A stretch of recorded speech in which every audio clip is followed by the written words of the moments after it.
ये कहानी है जगजीवन दास के घर की, जहां वो अपनी पत्नी शांति और दो बेटे आलोक और संदीप के साथ रहते थे। शांति देवी घर की सफाई कर रही थी। तभी लीला हाथों में मिठाई से भरी हुई थाली लेकर उनके पास आती है। अरे कैसी है मेरी सहेली शांति? अरे सवेरे सवेरे किस खुशी में मिठाई बांट रही है। अरे बहू मायके से लौटी है, ये मिठाई भी उसके मायके से आया है। हम सभी सखी सहेलियों में एक तू ही बस सास बनने के लिए बाकी रह गई है। कब ब्याह करेगी अपने राम लखन का? एक बार बस संदीप विलायत से गांव लौट आए, फिर उसकी शादी कर दूं। लीला वहां से चली जाती है। तभी अचानक शांति का बड़ा बेटा संदीप उनके सामने आता है। उसके साथ एक लड़की भी होती है। अरे संदीप, मेरे लाल, तू लौट आया। अजी सुनते हो, जल्दी से बाहर आओ। अरे क्या हो गया भाग्यवान? अरे क्यों सवेरे सवेरे हल्ला मचा रही हो? अरे संदीप तू, अरे आ गया क्या बेटा? अरे संदीप, ये लड़की कौन है? संदीप हिचकिचाते हुए बोलता है, माँ ये सूजी है, आपकी बहू। बेटे की बात सुनकर सास माथा पकड़कर बोलती है, क्या तूने बगैर अपनी माँ की मर्जी के घर बसा लिया?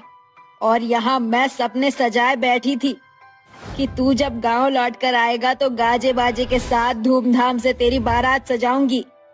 ओहो सासू माँ, अब अपने बड़े बेटे की बारात सजाने का ख्याल मन से निकाल दीजिए, क्योंकि उसकी शादी तो सूजी से हो चुकी है। तभी तो 7 समंदर पार मैं अपने पति के पीछे पीछे आ गई।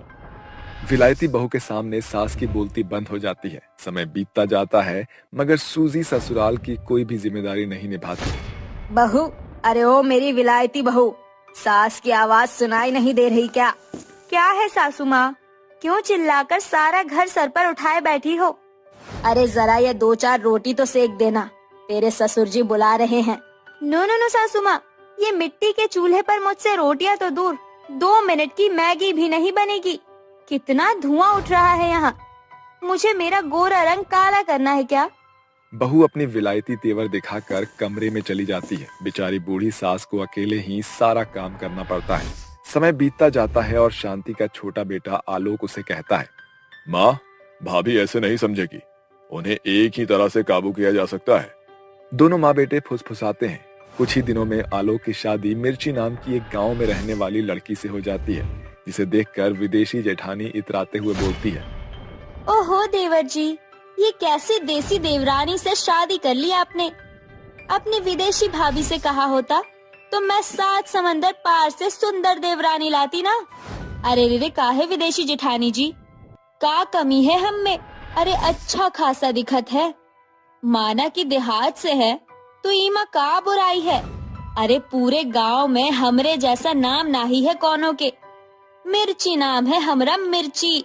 अगर हम चाह दे तो तुम्हारे तन बदन को धुएं की तरह सुलगा दें। ये सुनकर जेठानी जोर जोर से हंसने लगती है और देसी बहू का मजाक उड़ाते हुए बोलती है, यू आर सो फनी। इतना अतरंगी नाम तो मैंने पहली बार सुना है। लगता है इंडिया का MDH मसाला तुम्हारे नाम को देखकर बना है। अरे जब आपके विदेश में लूलिया जूलिया नाम हो सकता है, तो हमारा नाम मिर्ची काहे नहीं हो सकत? इस तरह देसी देवरानी और विदेशी जेठानी के बीच बढ़ती तू मैं को लड़ाई में बदलता देखकर सास बीच में बोलती है, अरे अरे शांत हो जाओ दोनों। क्यों दोनों देवरानी जेठानी कुत्ते बिल्ली की तरह लड़ रही हो? नहीं बहू, तू चल मेरे साथ। जैसे तैसे रात का पसरा हुआ अंधेरा सुबह के पहर में बदल जाता है। देसी बहू मुर्गे की बांग के साथ जागकर गुनगुनाते हुए सफाई में जुट जाती है। पतली कमरिया मोरी आए हाय हाय, तिरछी नजरिया मोरी आए हाय हाय। जैसे ही देसी देवरानी के गाने की आवाज जेठानी के कानों में जाती है, वो आग बबूला होकर बड़बड़ाती हुई बाहर आती है। दिन चढ़ा नहीं कि मेरी ये देसी देवरानी शुरू हो गई। अभी बताती हूँ इसे। एकाएक विदेशी जेठानी का पांव फिसल जाता है और वो औंधे मुंह जमीन पर गिर जाती है। तभी उसका शरीर गोबर से लेपे हुए जमीन पर सन जाता है और वो नाक चढ़ाते हुए बोलती है, इव, छी, इतनी गंदी बदबू किस चीज की आ रही है? अरे ओ मेरी देसी देवरानी, लगता है तुमने फटीचर फिनाइल से पोछा लगा दिया है। अरे ओ हमारे विदेशी जेठानी जी, यू का है ना, हम देसी लोग आप जैसे विदेशियों की तरह फिनाइल पर पैसा नहीं फूकत है।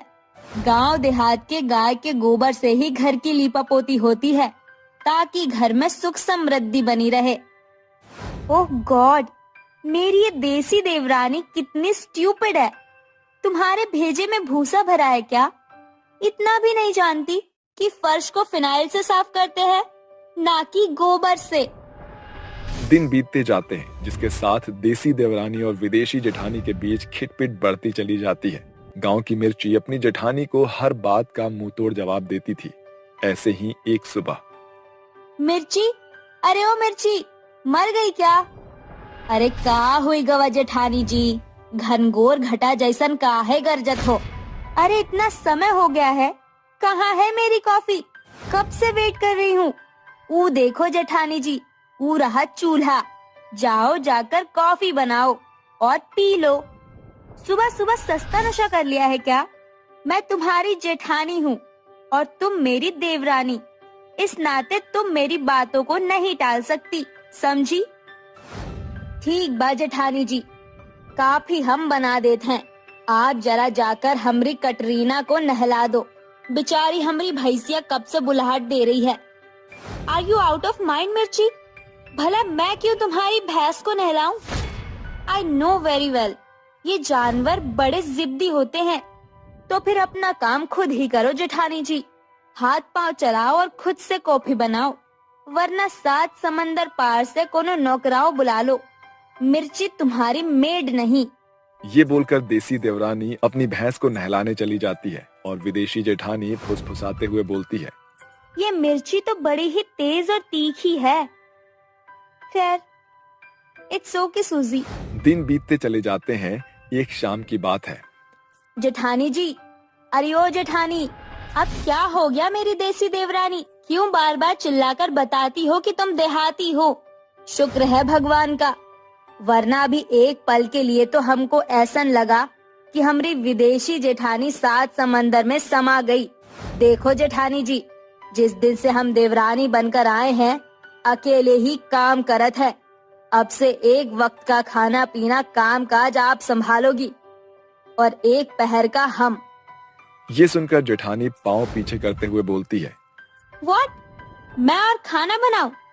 But why? देखो जेठानी जी, ये आपका विदेश नहीं जहाँ मशीन घुमाया और गर्र से काम हो गया। ये है देहात और हम है आपकी देवरानी।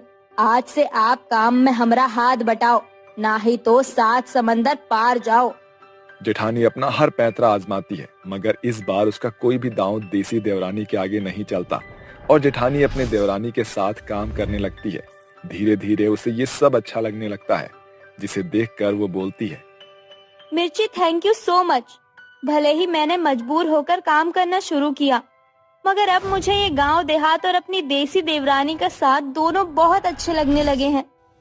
अरे जेठानी जी, शुक्रिया तो सासू माँ का कीजिए, काहे कि ये माँ जी और आलोक जी ने शादी से पहले ही हमको सब बता दिया था, इसीलिए हमने आपको बदलने के लिए आपकी देवरानी बनी। और ये देवरानी और जेठानी के खींचतानी में हमको बहुत मजा आया। आपके संग रहकर तो हम अंग्रेजी छटना भी सीख लिए हैं, मगर जो बात देसी में है वो विलायती में कहाँ। मिर्ची की ये बात सुनकर विदेशी जेठानी और ससुराल के सभी सदस्य जोर जोर से ठहाके मारकर हंसने लगते हैं। इसी के साथ देवरानी जेठानी की ये कहानी यहीं पर समाप्त होती है।